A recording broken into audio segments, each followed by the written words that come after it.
मी पाठीशी घालणार नाही आणि त्याचबरोबर सेंद्रिय शेतीला प्राधान्य देणं आवश्यक आहे। या ठिकाणी SRT तंत्रज्ञान वापर केल्यामुळे शेतकऱ्यांचं उत्पन्न वाढलेलं आहे, त्याला ज्यादा तुम्ही प्राधान्य द्या।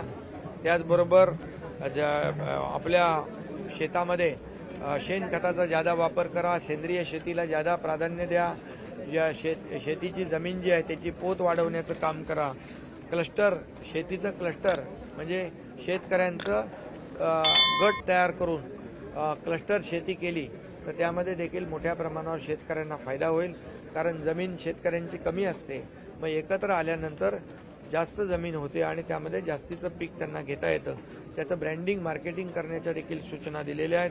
आपण एक्सपोर्ट देखील काही भेंडी करतो, ढोबळ मिरची करतो, त्याचं देखील प्रमाण वाढलं पाहिजे। या बाबतीमध्ये देखील चर्चा झालेली आहे। ॲग्रिस्टॅक योजना जी आहे तिला पूर्णपणे डिजिटाईज करतोय आपण। त्याचबरोबर या ठिकाणी कॅश क्रॉपला प्राधान्य द्या। नवीन नवीन जे काही पिकं आहेत ती घेतली पाहिजे। फक्त भात, नाचणी आणि वरी ही पावसाळी पिकं घेत असताना पावसाळ्यानंतर देखील मोठ्या प्रमाणावर आपण रब्बीमध्ये देखील इतर जी काही बारमाही पिकं जी आहेत, फुल शेती आहे, फळ शेती आहे, इतर ज्या काही शेती आहेत त्यांना देखील इतर पिकं आपल्याला घेता येतील। आणि म्हणून त्यामध्ये अनेक लोकांनी कतोरे साहेबांनी सुचवलं की आपण सुरण घ्या, फणस घ्या, फुलांची शेती करा, याला आवाकडू, या सगळ्या जे ज्यातून शेतकऱ्यांना ज्यादा पैसे मिळतील त्याला प्रोत्साहन देण्याचं काम या ठिकाणी केलं पाहिजे। जिल्ह्यामध्ये जे प्रगत शेतकरी आहेत त्यांचं आणि इतर जे शेतकरी आहेत त्यांची कार्यशाळा घेऊन त्यांना मोटिवेट केलं पाहिजे आणि शेतीमधून ज्यादा उत्पन्न मिळेल, व्हॅल्यू ॲडिशन कसं होईल यावर फोकस केला पाहिजे। आणि त्यासाठी आमच्याकडे काम करणारे जे वसुंधराचे भागवत काका आहेत, श्री रविशंकर यांचे पुरुषोत्तम आहेत, जे जलतारा योजनेमधून देखील वॉटर लेवल वाढवण्याचं काम होत आहे, त्याला देखील आपण प्राधान्य देतोय। जे जलस्रोत आहेत त्याचं खोलीकरण करणं, रुंदीकरण करणं यावर भर देण्याचं आपण सूचना केलेल्या आहेत, जेणेकरून पावसाळ्यानंतर देखील आपल्याला बारमाही या ठिकाणी शेती करता येईल आणि पिकं घेता येतील। आणि म्हणून यामध्ये आणि त्याचबरोबर शेती जी अवजार बँक आहे त्याला प्राधान्य प्रमोट करण्यासाठी शेतकऱ्यांना जी यंत्र लागतात ती देखील देण्याचं काम या ठिकाणी होणार आहे। आणि मला वाटतं एकंदरीत खरीप हंगामाचा व्यवस्थित नियोजनबद्ध आपण काम केलं तर मोठ्या प्रमाणावर शेखर भडसावळ्यांचं देखील मार्गदर्शन याला मिळत असतं SRTला, आणि त्यामुळे शेतकऱ्यांना कमी खर्चामध्ये ज्यादा उत्पादन मिळणं, जसं आदरणीय प्रधानमंत्री म्हणाले की डबल इन्कम, तर ते उत्पादन डबल होणं यासाठी जे काही उपाय करायचे ते उपाय, योजना आणि नियोजन करण्याच्या सूचना आजच्या बैठकीमध्ये दिलेल्या आहेत। त्यामुळे मला विश्वास आहे खरीपाचा हंगाम शेतकऱ्यांचा चांगला होईल आणि कुठेही त्यांना नुकसान होणार नाही, अशा प्रकारचं नियोजन करण्याच्या सूचना दिलेल्या आहेत। बोगस बियाणं जे कोणी देतील त्यांच्यावर कठोर कारवाई केली जाईल, त्यांना जेलमध्ये टाकलं जाईल। सेंद्रिय शेती करावी आणि आपले जे लोकप्रतिनिधी आहेत त्यांनी देखील त्याच्यामध्ये पुढाकार घ्यावा, त्याला प्रमोट करावं, शेतकऱ्यांना मोटिवेट करावं, कारण सेंद्रिय शेती आज ही काळाची गरज आहे। आपत्ती व्यवस्थांच्या प्री मान्सून वर्ग जे बैठक झाली त्यामध्ये सर्व महापालिका, नगरपालिका होत्या आणि त्यामध्ये महापालिका, सिडको, MMRDA, MSRDC, PWD, महसूल आणि इतर सर्व डिपार्टमेंट जे आहेत हे सर्व इरिगेशन सर्व डिपार्टमेंट त्याच्यामध्ये NDRF होतं, TDRF होतं आणि त्या सर्व डिपार्टमेंटच्या बरोबर चर्चा झालेली आहे। आणि हे मान्सूनपूर्व जे काम आहे हे दर वर्षाचं आपल्याला त्याचा अनुभव आहे आणि दरवर्षी त्याची आपलं नियोजन आणि तयारी आपण करत असतो। आणि त्यामुळे रेल्वे असेल, रेल्वेची नालेसफाई असेल, रस्त्यांचं दुरुस्तीकरण असेल, या सगळ्या गोष्टी प्राधान्याने, वाहतूक कोंडी होऊ नये यासाठी देखील पोलीस विभाग जो आहे, पोलीस विभाग देखील या ठिकाणी त्यांना ज्या काही अडचणी आहेत त्या देखील त्यांनी सूचना या ठिकाणी केलेल्या आहेत। एक आपण कलेक्टर आणि आपले हे RDC CO ते नोडल ऑफिसर म्हणून काम करतील, या सर्व यंत्रणांशी ते संपर्क ठेवतील आणि कुठेही काही कुणाला अडचण येणार नाही। आणि जे धोकादायक इमारती आहेत त्यांचं देखील सुरक्षित स्थळी स्थलांतर करणं, किंबहुना पावसाळ्यामध्ये होर्डिंग पडून दुर्घटना होऊ नये म्हणून त्याचं स्ट्रक्चरल ऑडिट करणं, आणि स्ट्रक्चरल ऑडिट करत असताना जे बेकायदेशीर होर्डिंग आहेत ते पडू शकतात, त्यांना ताबडतोब त्यांच्यावर कारवाई करून ते होर्डिंग कापून टाकणे, अशा प्रकारच्या देखील सूचना दिलेल्या आहेत. वृक्ष छाटणी करणे, त्याच्यामुळे कुठला अपघात होऊ नये यासाठी देखील पूर्णपणे सूचना दिल्यात. काही सकल भागात पाणी साचतं, त्या बोटींची व्यवस्था दरवर्षी करतात, त्यांचं बोटींचं देखील नियोजन लोकांनी केलेलं आहे. सेफ्टी टूल जे आहेत त्याचं देखील नियोजन सगळ्यांनी केलेलं आहे. आणि मला वाटतं जे मॅनहोल आहे त्याच्यावर देखील फोकस केलेला आहे, कारण ते महत्त्वाचा भाग आहे आणि तिथं कुठलाही अपघात होऊ नये. सकल भागामध्ये साचलेलं पाणी पंपाद्वारे बाहेर टाकलं पाहिजे, याचं देखील नियोजन आपण केलेलं आहे. आणि रेल्वे खालचे कलवर्ट मगाशी मी सांगितलेलं आहे, MMRDA मार्फत देखील 24/7 त्यांचं मॉनिटरिंग आहे आणि त्याचे देखील ते काम करतात. PWD MSRDC हे आपापले रस्ते जे आहेत हे सुस्थितीत आणतील.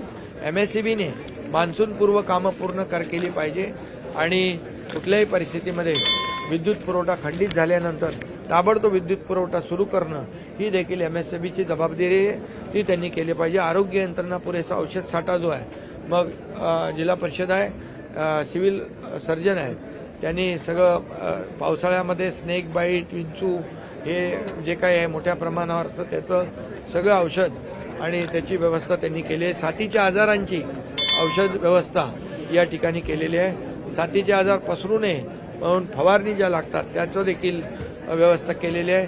पुरेसा अन्नधान्य साठा करण्याच्या देखील सूचना दिलेल्या आहेत, त्यांनी देखील त्याचं नियोजन केलेलं आहे. आणि NDRFची टीम देखील 2 टीम आपल्याकडे आलेल्या आहेत कल्याण आणि ठाण्यासाठी. त्यांची राहण्याची सर्व व्यवस्था आपण केलेली आहे, त्यामुळे इमर्जन्सीमध्ये ताबडतोब ते आपल्याला मदतीला येतील. TDRF जी टीम आहे ठाणे महापालिकेची, ती देखील टीम सगळीकडे काम करते. आणि आता तर शासन म्हणून TDRFच्या धर्तीवर संपूर्ण प्रत्येक महापालिका जिल्हा स्तरावर एक यंत्रणा नव्याने आपण उभी करतोय, म्हणजे NDRF येईपर्यंत TDRF तुरंत जाते ताबडतोब, अशा प्रकारची देखील यंत्रणा उभी राहते. नॅशनल हायवेचे जे काही रस्ते आहेत ते देखील युद्ध पातळीवर दुरुस्त करण्याच्या सूचना दिलेल्या आहेत. फॉरेस्टचं देखील या ठिकाणी जे काही आवश्यक मदत आहे त्यांना देखील रस्त्याची दुरुस्ती असेल, जे एक्झिस्टिंग रस्ते आहेत जे वर्षानुवर्ष आपण वापरतो त्याच्यावर ट्रॅफिक चालली आहे, वाहन चालले आले, तर तिथं देखील ताबडतोब त्यांनी परमिशन दिल्या पाहिजेत, यावर देखील सूचना दिलेल्या आहेत.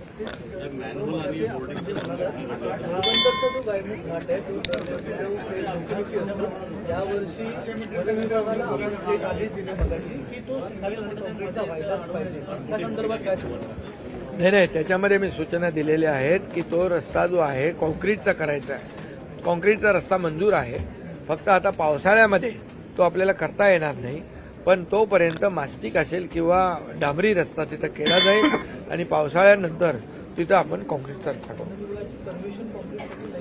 नाही तर मिळेल ना, त्यात इथल्या आम्ही वरिष्ठ जे आहेत वन विभागाचे अधिकारी त्यांच्याशी बोलू, वनमंत्र्यांशी बोलू, कारण तो आवश्यक आहे. वनमंत्री आपले ठाणे जिल्ह्यात राहतात ना, गणेश नाईक साहेब, त्यामुळे सार्वजनिक हिताच्या कामामध्ये वन विभाग कुठलाही अडथळा आणणार नाही.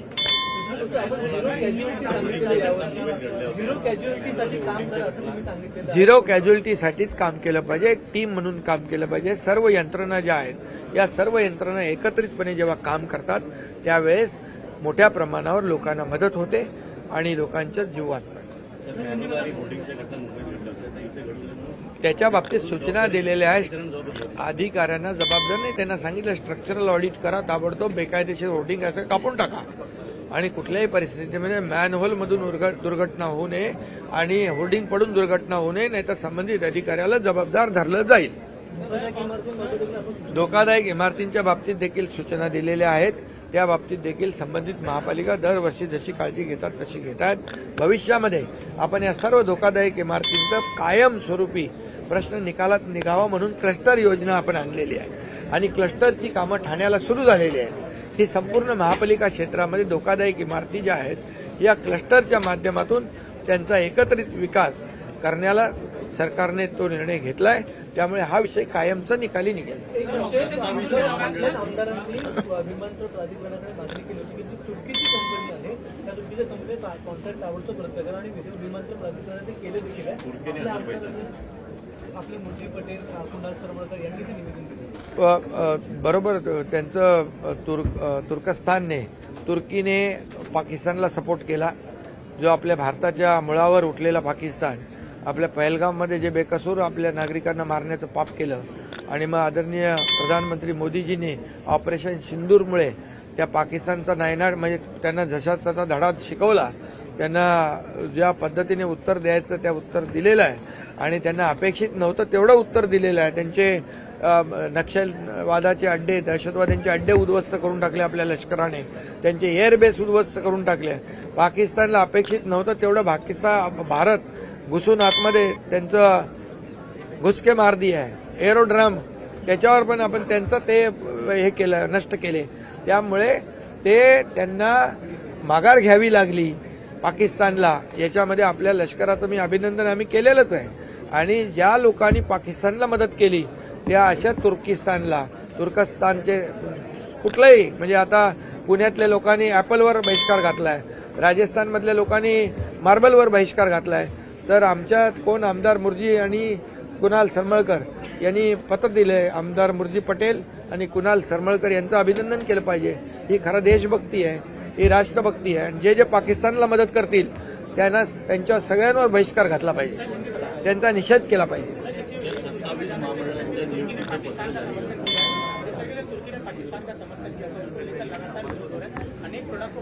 जो पाकिस्तान को सपोर्ट करेगा वो देश के ऊपर बहिष्कार डाला जाएगा.